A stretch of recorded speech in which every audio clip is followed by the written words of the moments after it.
Assalamualaikum warahmatullahi wabarakatuh. Bismillahirrahmanirrahim.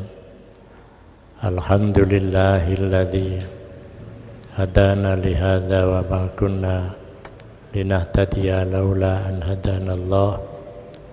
Wassalatu wassalamu ala Rasulillah wa ala alihi wa ashabihi wa man tabi'ahu wa wala. La haula wa la quwwata illa billah. Amma ba'd. Qala ta'ala qad aflaha man tazakka wa dzakara isma rabbih fasalla. Ayyuhas salikuna ila tariqillah, beramba jalan Allah.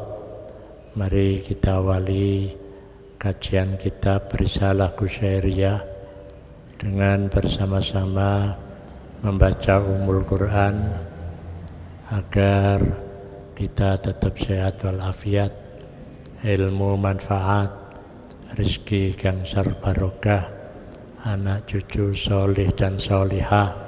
Besok apabila kita dipanggil oleh Allah, kita mendapatkan husnul khotimah. Ala hadhihi niyah wa ala kulli niyatin salihah. Al-Fatihah.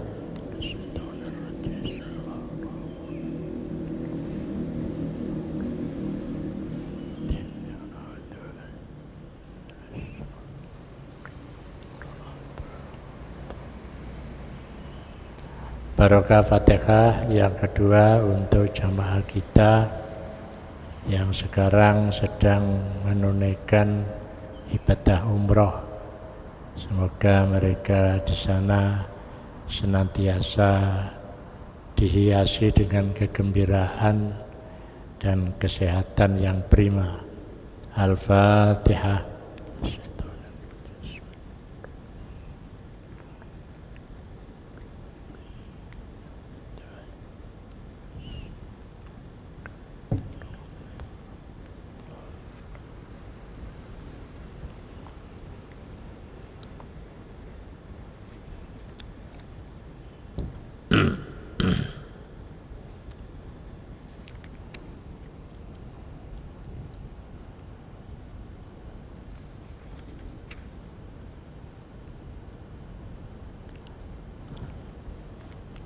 Kita masih membahas tentang syukur, perspektif para sufi. Karena kemarin kita membagi syukur asyukru menjadi 3 bagian, yakni tingkat syukurnya orang awam itu kalau dia bertambah nikmat maka dia bersyukur. Tapi kalau tingkatannya orang tasawuf, nikmat atau bukan nikmat dia tetap bersyukur. Orang yang tingkatannya tinggi dalam bersyukur itu dinamakan asyakur. Kalau tingkatannya rendah disebut dengan asyakir. Makanya kemarin saya jelaskan bahwa ada seorang sahabat yang dia selalu berdoa, ya Allah, jadikanlah kami termasuk orang yang sedikit. Kemudian ditanya, mengapa kok doanya minta menjadi orang yang sedikit? Jawabnya, bukankah Allah mengatakan wa qalilun min ibadiyas syakur, sidik banget kawulaku yang pandai bersyukur. Maksudnya berarti lek donga Allah maj'alni minal qalil, itu tidak lain adalah termasuk orang yang disebut dengan asyakur.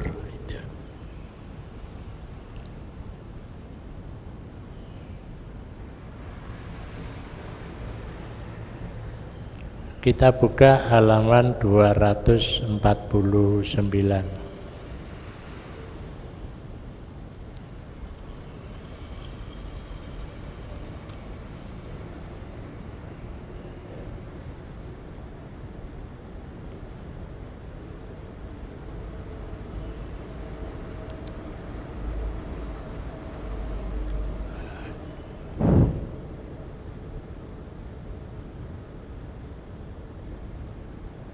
Kita mulai dari baris yang pertama sebagai penjelasan bahwa Allah berfirman pada halaman 248, A'udzu billahi minasyaitonir rajim, fattaqun naral lati waquduhan nasu wal hijarah. Ya.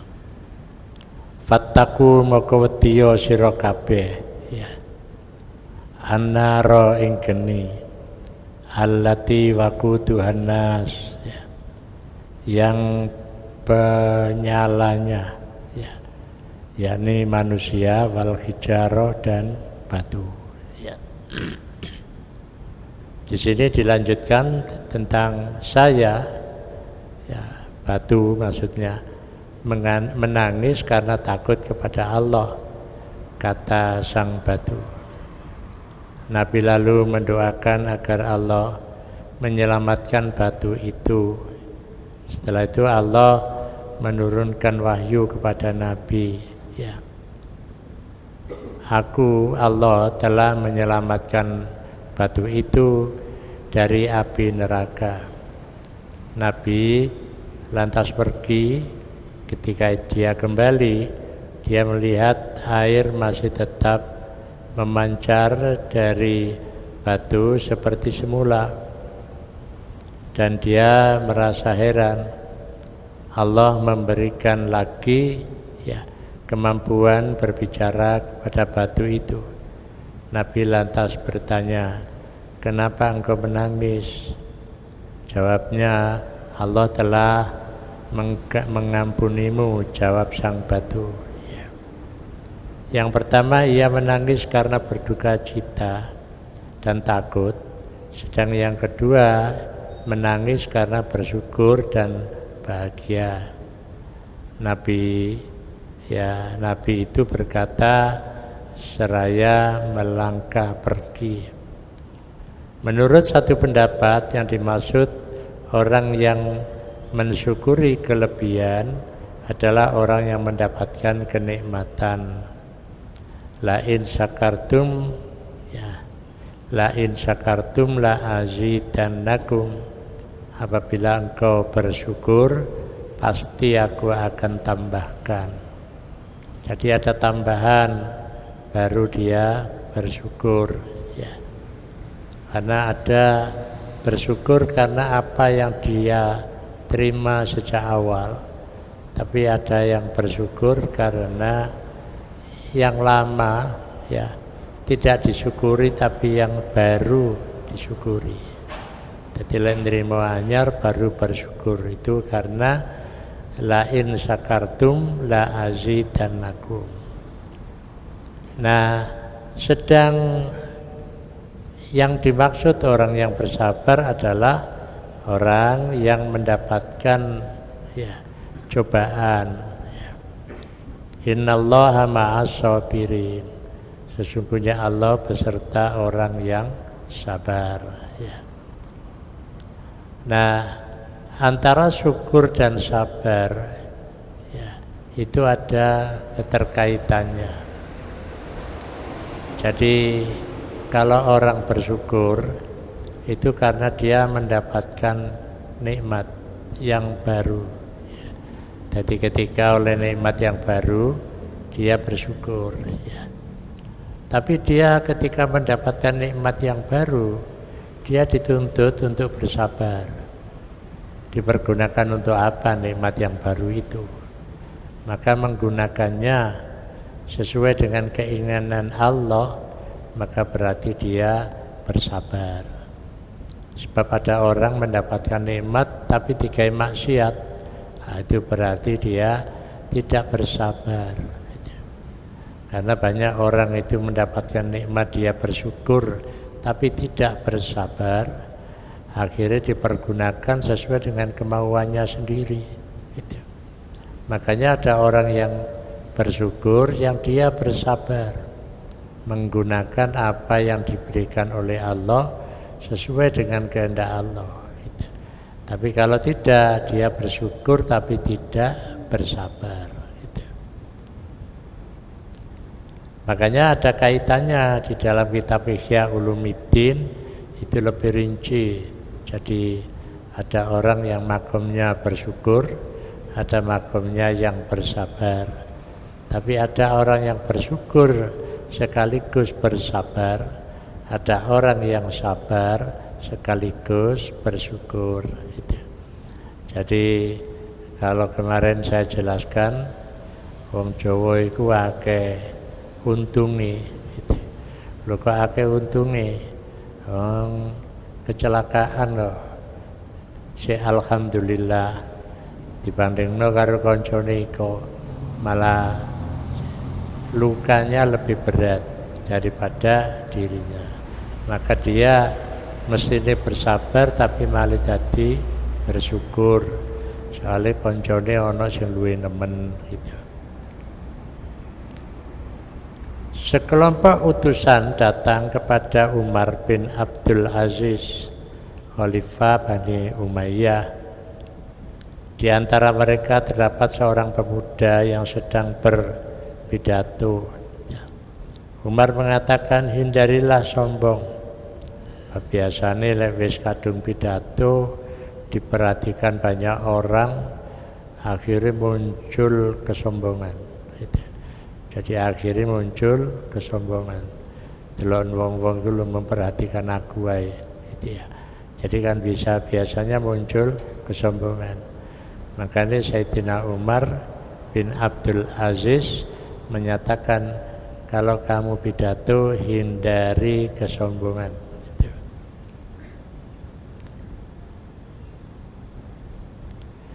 Nah, seandainya urusan ini dikaitkan dengan umur, maka tentu di antara orang-orang Islam terdapat orang yang lebih berhak ya memegang jabatan khalifah ya, timpal seorang pemuda ya. Bicaralah, kata khalifah. Sajane dari pemuda itu ketika pidato, kira-kira wong-wong iki padha bareng teko nang khalifah demo ya. Jadi demo. Jadi hindari kesombongan, kata khalifah. Seandainya urusan ini dikaitkan dengan umur, maka tentu di antara orang-orang Islam terdapat orang yang lebih berhak ya memegang jabatan khalifah ya. Jadi jabatan bukan jabatan khafilah, bukan ya, khalifah, tempat ya timpal sang pemuda. Bicaralah, kami bukan termasuk ya, kami bukan termasuk urusan ghibah atau orang-orang yang cinta ya. Apa? Rogbah ya, rogib. Kami bukan termasuk orang-orang yang rogbah, yakni orang-orang yang cinta, dan bukannya pula termasuk ya orang yang ya termasuk orang yang rohbah, orang yang takut. Yang dimaksud rohbah adalah orang yang telah mendapatkan keutamaan, sedang yang dimaksud rohbah adalah orang yang mendapatkan keadilan. Siapa kalian sebenarnya? Tanya Khalifah Umar bin Abdul Aziz. Utusan syukur, kami datang ke sini untuk bersyukur dan berpaling. ya untuk menghadap dan untuk berpaling itu. Dan itu diberikan ilustrasi oleh ulama dalam gubahan syairnya. Jadi ada pemuda yang di hadapan Khalifah Umar bin Abdul Aziz, kami datang di antara rohbah dan rohbah. Itu. Jadi di antara rohbah itu senang, rohbah dan lari. Jadi kalau kami datang ini senang, tapi di lain pihak kami juga susah. Mengapa? Karena kami di sini hanya menuntut keadilan. Padahal Umar bin Abdul Aziz itu termasuk khalifah Bani Umayyah yang menurut pandangan banyak orang, raja-raja Bani Umayyah itu tidak ada yang baik, tidak ada yang adil, tapi hanya Umar bin Abdul Aziz saja yang adil. Ya, jadi dia yang adil saja masih di demo, mendai ora adil gitu ya. Kalau adil ada orang demo, ya orang ditangkap, tapi lek ora adil demo ya ditangkap gitu ya. Maka ada gubahan syair dari hal yang mencelakakan. Sesungguhnya syukurku adalah puasa dari apa yang telah saya kerjakan. Sesungguhnya kebaikanku adalah berbicara. Saya melihat kebaikan darimu, lantas saya rahasiakan. Apakah saya seperti ini? Tentu ya, tentu kekuasaan Dat yang Maha Mulia adalah orang yang mencuri ya. Jadi kekuasaan yang Maha Mulia itu orang yang mencuri. Mungkin kita berpikir, loh kok mencuri ya? Itu artinya apa? Bahwa ada orang yang dia itu datang kepada khalifah, kemudian mengatakan bahwa saya datang ini untuk ya menyampaikan kesenangan, tapi juga menyampaikan kegelisahan. Jadi dua-duanya. Nah, seorang yang menyampaikan ini kan menyampaikan pikiran jalan tengah. Jadi pikiran jalan tengah. Ini padha karo waktu wonten kunjungan saking Vatikan. Pokok di Jogja niku enten spanduk Sugeng Rawuh lan Sugeng Kondur. Jadi ana spanduk biasa kan selamat datang. Niki mboten. Sugeng Rawuh lan Sugeng Kondur. Teko aja suwe-suwe. Jadi niku maksude ngoten. Teko tapi aja suwe-suwe. Nah, kalimat ini sama dengan ungkapan pemuda itu ya. Jadi sama dengan ungkapan pemuda ini, di mana kami datang, kami bergembira, tapi sekaligus kami juga susah. Kami menuntut keadilan ya. Makanya Umar bin Abdul Aziz itu terkenal sebagai seorang yang jadi khalifah tapi yang zuhud gitu. Jadi yang zuhud. Nah, maka sebagian rakyatnya ada yang senang dengan perilaku zuhudnya, tapi orang ada yang menganggap tidak adil gitu ya. Jadi ada yang menganggapnya Umar bin Abdul Aziz itu tidak adil. Makanya tamu ini, pemuda ini mengatakan kami menuntut keadilan. Padahal dia oleh para ahli sejarah sebagian mengusulkan Umar bin Abdul Aziz itu bisa diangkat sebagai khalifah Ar-Rasyidin yang kelima.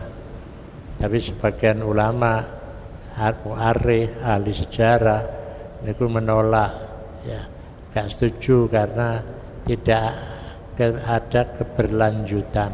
Gitu. Jadi kalau khalifah niku kan Ar-Rasyidin, Abu Bakar, Umar, Utsman, Ali, itu kan berlanjut. Nah, kemudian ini ada selah beberapa raja khalifah, barulah Umar bin Abdul Aziz. Ya, karena Umar bin Abdul Aziz terkenal sebagai khalifah yang zuhud, ya. Tapi ada sebagian yang melihat bahwa itu juga melakukan ketidakadilan, sehingga Khalifah Umar bin Abdul Aziz itu dijatuhkan baru menjabat 3,5 tahun, ya. Jadi 3,5 tahun. Menurut satu pendapat, Allah menurunkan wahyu kepada Nabi Musa, ya. Kasihanilah hamba-hambaku yang mendapatkan cobaan dan keselamatan, ya. Dapatkan cobaan dan keselamatan.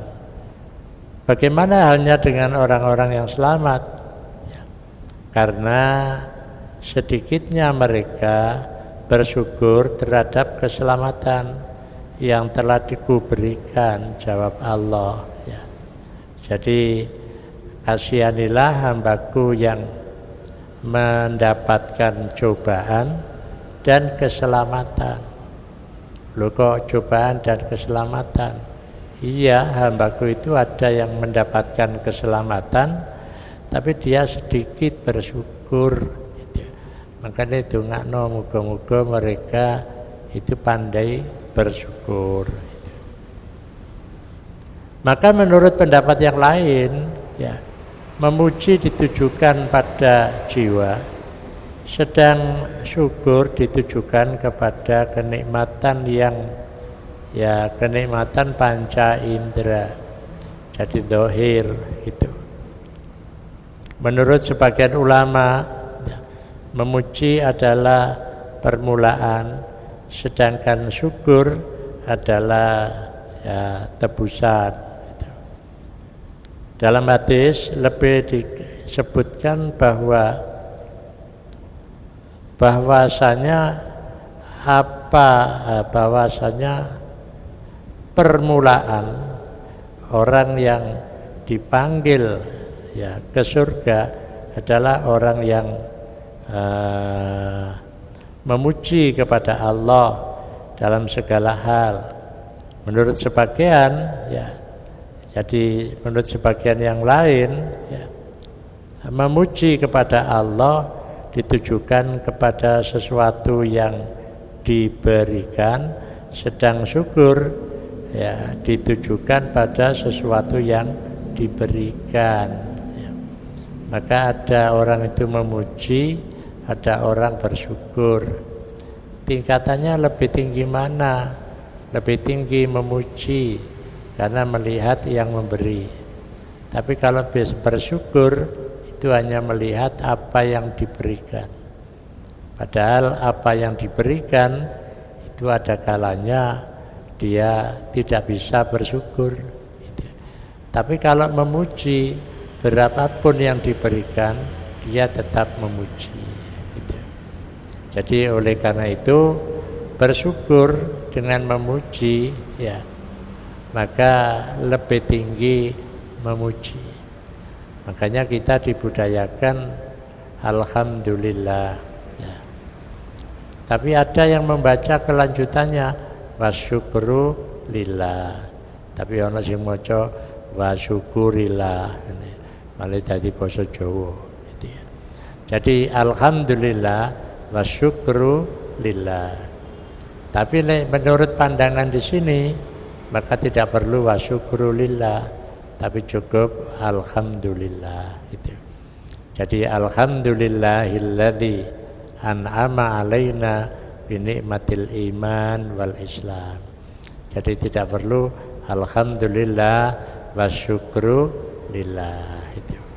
Karena tingkatan memuji itu lebih tinggi daripada tingkatan bersyukur, maka kita lebih banyak memuji. Makanya tradisinya di dalam Islam tidak bersyukur tapi memuji. Jadi ketika mendapatkan nikmat, alhamdulillah, bukan wasyukru lillah. Karena kalau syukur itu hanya melihat pada bendanya, kalau memuji itu melihat yang memberi. Jadi syukur ya. Jadi syukur itu melihat benda, melihat nikmat. Tapi kalau yang di sini melihat zat pemberi nikmat. Jadi pemberi nikmat. Nah, yang tinggi adalah bersyukur kepada pemberi nikmat. Makanya kalau ada orang pidato mengawali alhamdulillah wa syukru lillah, niku nek cara ilmu ten mriki mboten perlu, cukup alhamdulillah. Tidak perlu alhamdulillah wa syukru lillah. Kalau syukur itu hanya pada nikmatnya ya. Tapi kalau alhamdulillah memuji itu memuji pemberi nikmat itu. Jadi nilai lebih tinggi ya. Jemaah yang dimuliakan oleh Allah. Oleh karena itu dalam pandangan tasawuf ya, jangan kita bersyukur karena nikmat, tapi bersyukurlah dengan pemberi nikmat. Nah, pemberi nikmat itu dia posisinya pencipta. Jadi pencipta, kemudian pengatur dan pemelihara.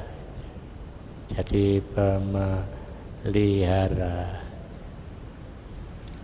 pemelihara. Jadi ini sifatnya sangat spesifik.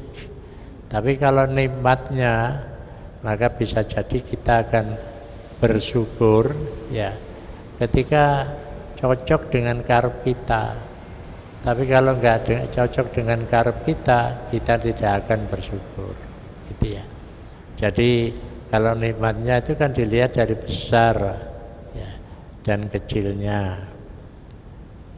Nah, kalau kita hanya melihat di sini, tidak akan bisa bersyukur dalam keadaan apapun.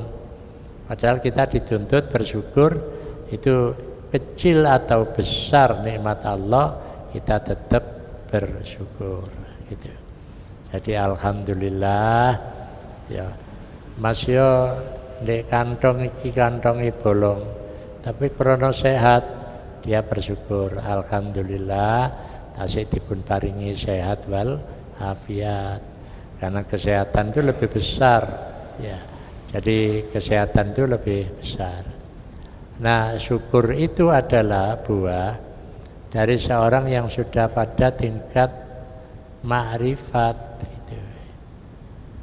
Jadi ma'rifat wis kenal karo Gusti Allah, sehingga dia bersyukur itu kepada Allah, bukan kepada nikmatnya, tapi bersyukur kepada Allah itu. Karena dia orang yang sudah makomnya itu makom ma'rifat, sama dengan kemarin ya. Jadi orang itu jadi tawakal. Mengapa? Karena orang yang tanda orang yang ma'rifat itu bersyukur, kemudian bisa juga dia menjadi mutawakkilin ya, tawakal. Bahkan tawakalnya tingkat tinggi, yakni tafwid ya. Tafwid berarti dia tidak hanya tawakal ya, sama dengan syukur, tingkatannya tinggi karena bersyukur kepada pemberi nikmat.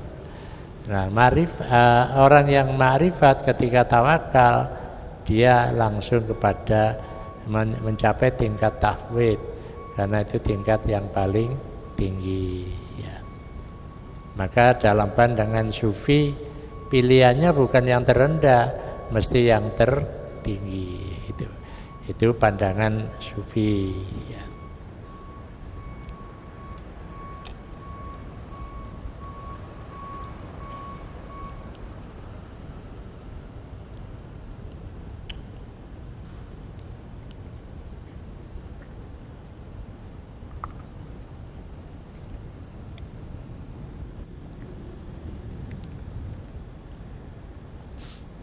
Jamaah yang dimuliakan oleh Allah, kita langsung membahas tentang al-yakin ya. Jadi bagaimana pandangan yakin dalam perspektif tasawuf ya. Kalau kita membaca ayat-ayat dalam Al-Quran, disebutkan ada di sana tingkatan yakin. Jadi tahapan yakin.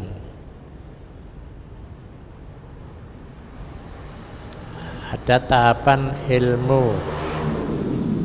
ilmul yakin.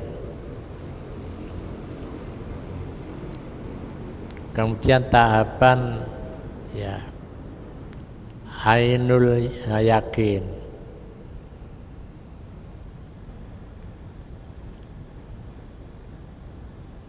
Kemudian ada tahapan hakul yakin.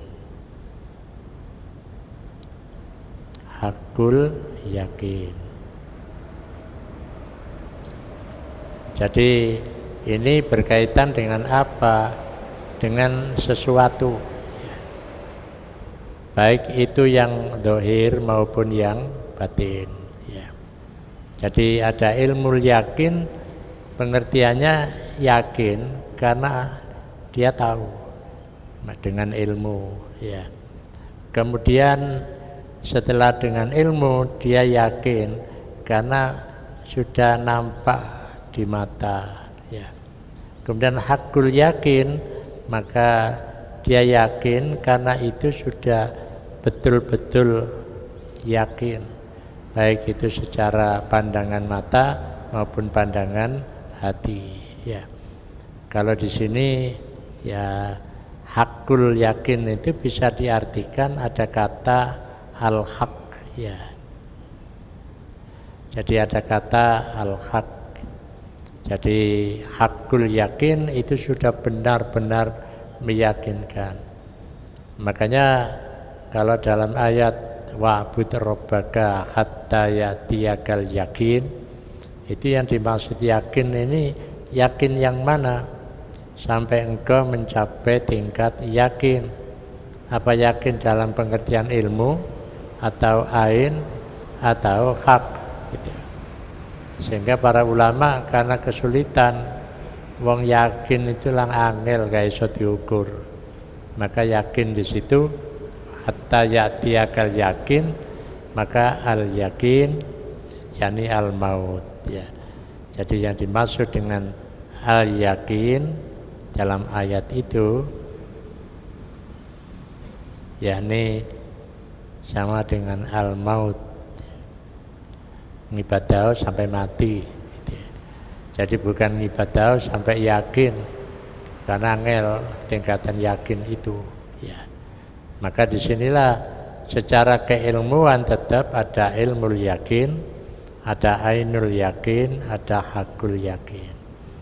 Jadi keilmuan ya dia sudah yakin karena ilmu, tapi ada yakin karena dia melihat gitu ya. Jadi melihat ini coro ilmu nih, benda ini dicampur dengan benda ini dicampur maka akan menjadi begini. Tapi itu belum meningkatkan keyakinannya. Kalau belum ainul yakin diuji di laboratorium ya, bahwa benda A dicampur benda B maka menjadi ainul yakin, wis ketok cetha wilo-wilo. Nah kalau sudah ketok cetha wilo-wilo, maka di situ disahkan benar apa yang ditemukan itu, menurut pengesahan banyak orang, maka di situ menjadi hakul yakin. Ya. Makanya dalam kaitannya dengan ru'yah, ya. Jadi awal bulan, ya. Itu kan secara hisab itu yakin kebenarannya, tapi dari sisi ilmu, ya. Dari sisi ilmu. Nah, dianjurkan supaya tidak hanya dari sisi ilmu, tapi juga dari sisi tidak hanya dari sisi hisab. Ilmu itu kan hisabnya dihitung, ini nanti jatuh tanggal sekian. Makanya dianjurkan supaya ya sumu liru'yati wa aftiru liru'yati. Berpuasalah dengan melihat bulan hilal dan berbukalah dengan melihat bulan atau hilal. Maka di situ ainul yakin, pancene ketok ru'ya. Nah, kalau sudah disahkan oleh pengadilan agama, maka itu menjadi hakul yakin. Maka ainul yakin tidak cukup satu orang, tapi ada saksi-saksi yang lain yang membenarkan bahwa itu kelihatan, gitu ya.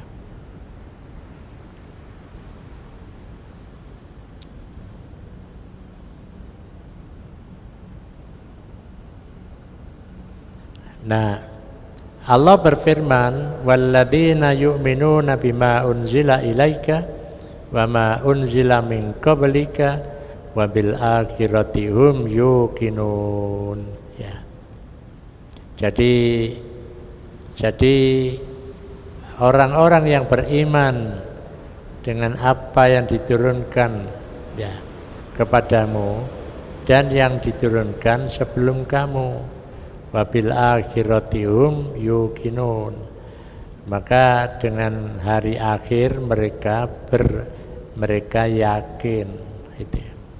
Jadi yakin itu ya akan, kalau di dunia wabil akhiratihum yuqinun itu baru tahap, itu penjelasan Allah, kita meyakini bahwa akhirat itu ada.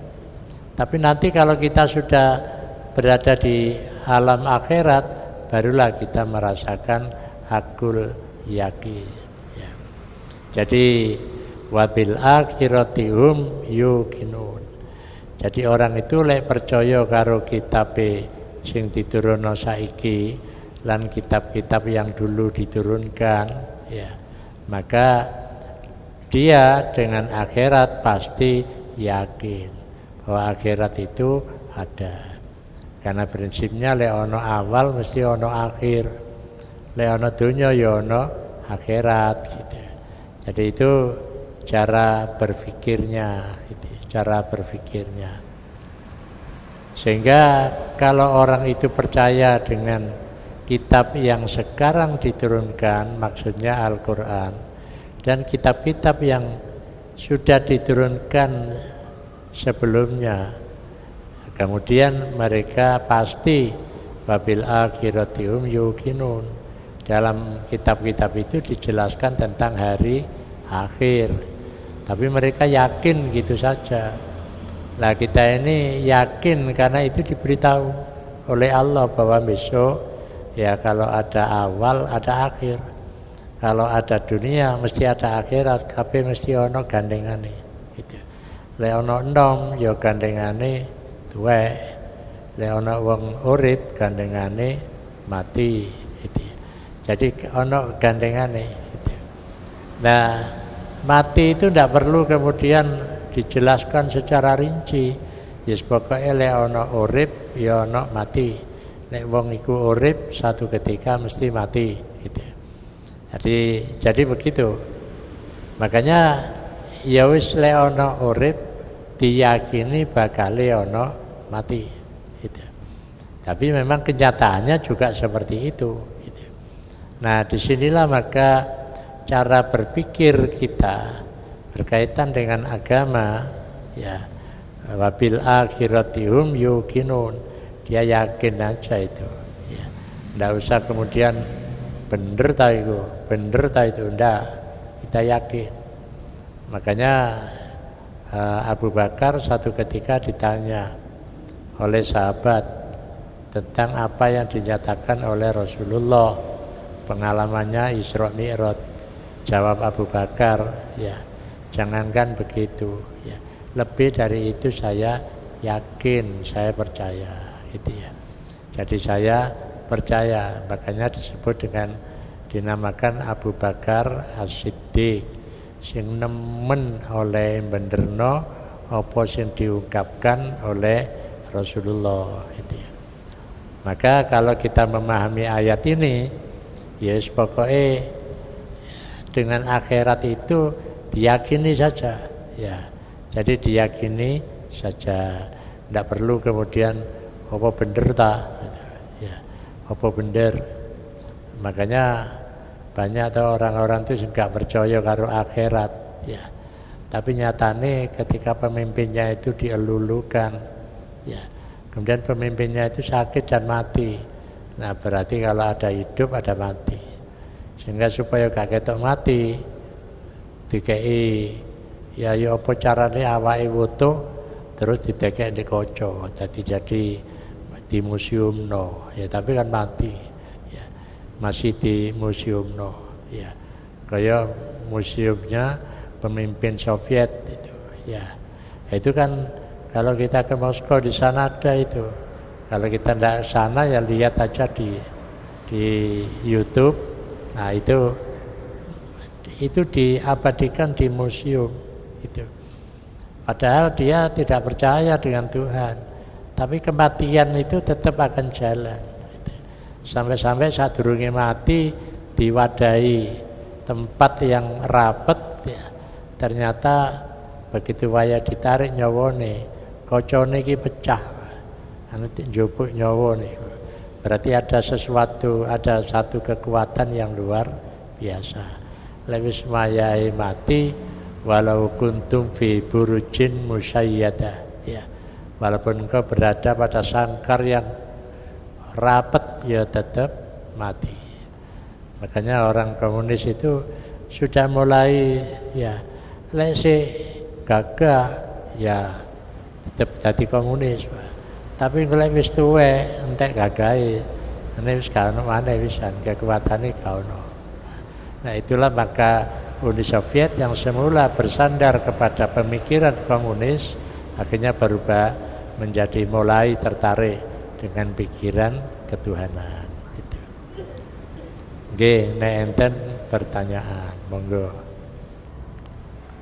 Ya. Ini ada pertanyaan yang kemarin belum sempat saya jawab, ya. Berkaitan dengan, ya, sifat hasud, ya. Orang yang dulu pernah saya terangkan bahwa seorang yang sudah dibaiat, ya, dia, saya contohkan di satu tempat orang itu kalau masih muda dibaiat dan dia sudah nikah, maka nikahnya diperbarui. Itu artinya apa? Persoalan keluarga tidak menjadi penghambat, menjadikan murid menuju mursyid, ya.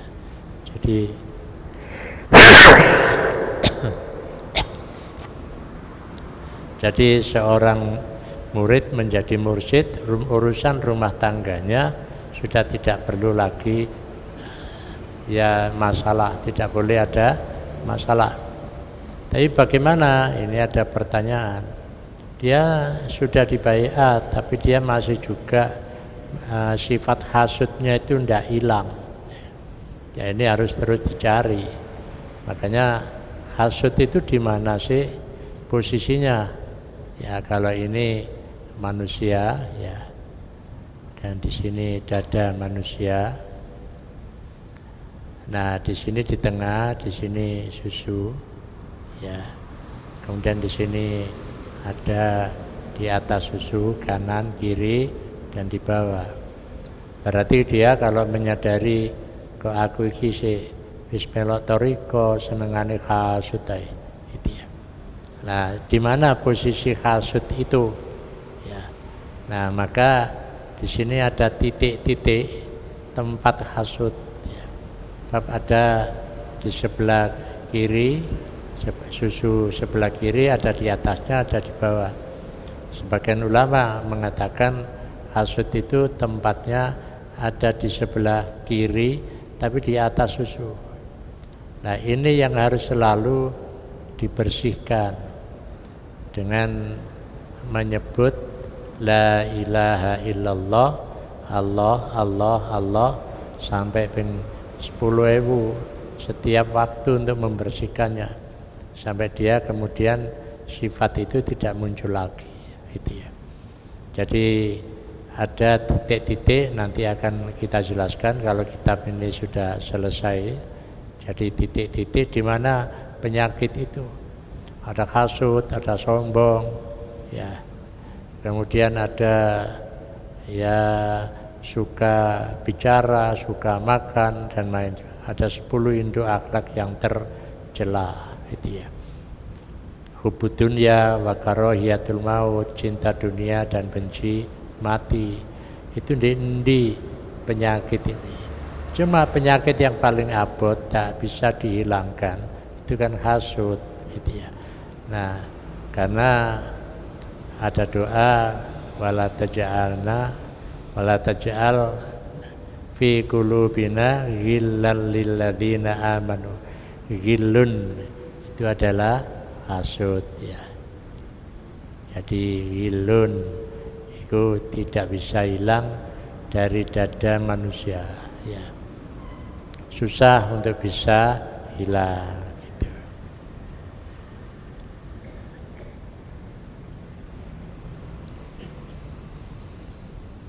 Ya, jadi kalau di sini pertanyaannya, ya kadang-kadang masih mengguncingkan orang lain.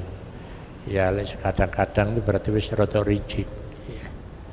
Ya, si rada rigid timbangannya terus-menerus, gitu ya.